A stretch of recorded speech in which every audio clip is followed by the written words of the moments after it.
Apa hukum seorang wanita yang menonton video ceramah? Ya kalau dia hanya menghendaki mendengar ceramahnya, mengambil faedah dari ceramah, maka dia dengarkan suaranya saja. Tidak perlu dia lihat kepada orang yang ada di videonya. Itu untuk perempuan.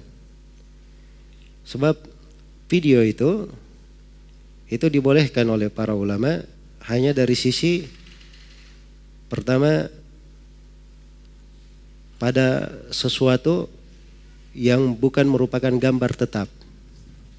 Sesuatu yang tampil bisa hilang. Tampil bisa hilang. Iya. Dan itu yang difatwakan oleh Syekh Shalih Al-Fauzan belakangan ini.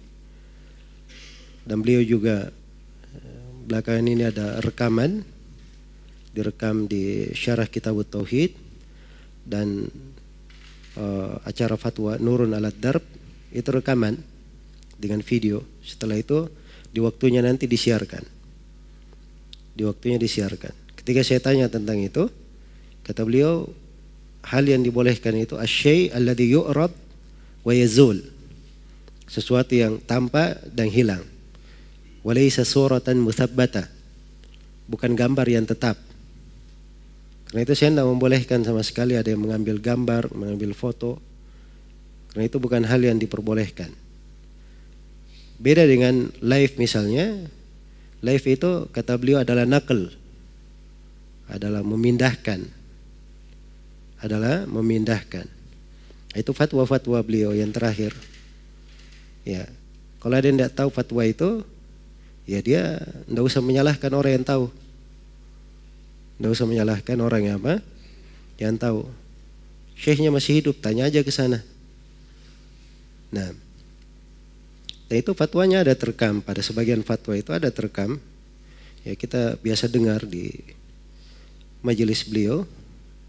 Walaupun sebagian fatwa yang saya sebutkan tadi itu saya tanya pribadi kepada beliau. Baik. Maka terkait dengan perempuan itu ada hukum syar'i. Laki-laki kewajibannya di dalam Al-Quran ada. Qul lil mu'minina yaghuddu min absarihim wa yahfadhu furujahum. Katakan kepada laki-laki yang beriman menundukkan pandangannya dan menjaga apa? Kemaluannya. Terhadap perempuan juga diperintah sama.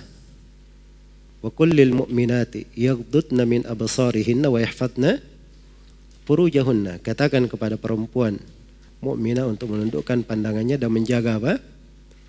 Menjaga kemaluannya. Baik, dia terhadap laki-laki diperintah menundukkan pandangan terhadap perempuan. Perempuan juga sebaliknya. Seperti itu. Iya. Hanya saja pada hal-hal yang ada maslahatnya, itu kadang diberikan kelonggaran. Karena itu Aisyah radhiyallahu taala anha, beliau pernah melihat orang-orang Habasyah bermain di hari Id. Dan Aisyah bersembunyi di belakang Nabi SAW. Karena itu di waktu kegembiraan, kadang memasukkan kegembiraan di dalam hati. Jelas ya?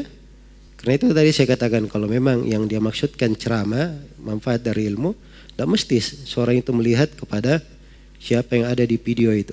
Siapapun dia. Jelas ya? Baik. Kemudian sisi yang lain. Pengharaman gambar itu pengharamannya adalah bukan karena datnya, karena dari'ah kepada hal yang lain. Iya. Dan kaidahnya sesuatu yang diharamkan karena sebuah dari'ah bisa mengantar kepada hal yang diharamkan yang lainnya, itu boleh atau dibolehkan kalau ada maslahat yang jelas tentang hal tersebut. Contoh, melihat perempuan yang bukan mahram boleh atau tidak? Tidak boleh. Tapi kalau dia mau melamar perempuan itu, boleh atau tidak dia lihat? Kan diizinkan menadhar kan? Kenapa? Itu maslahat dia mau menikah. Kata Nabi SAW, falyanzur ilaiha, hendaknya dia lihat kepadanya.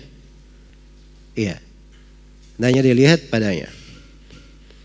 Baik, dokter mengobati pasien perempuan, tidak ada dokter perempuan, yang ada cuma dokter laki-laki. Boleh atau tidak? dibolehkan. Karena itu ada maslahat di situ. Ya. Bukan dikatakan darurat ya, darurat nanti kalau mati, ya. Kalau tidak dilakukan pasti mati, bukan itu maksudnya. Tapi di sini ada keperluan, dibolehkan secara apa? Syar'i. Karena itu Syekh bin Baz rahimahullah, itu beliau dari ulama yang sangat tegas terkait dengan masalah gambar. Iya. Tapi bersamaan dengan itu, untuk rekaman video terkait dengan pelajaran agama, beliau bolehkan. Ya, karena banyak maslahat di dalam hal tersebut. Selain daripada itu, kalau orang-orang yang baik misalnya tidak memanfaatkan dari wasilah-wasilah yang biasa dipakai oleh manusia di situ pada batasan yang diperbolehkan oleh syariat, maka siapa yang akan mengisinya? Jelas ya? Maka ini beberapa hal yang berasal dari wejangan-wejangan para ulama kita seputar pembahasan.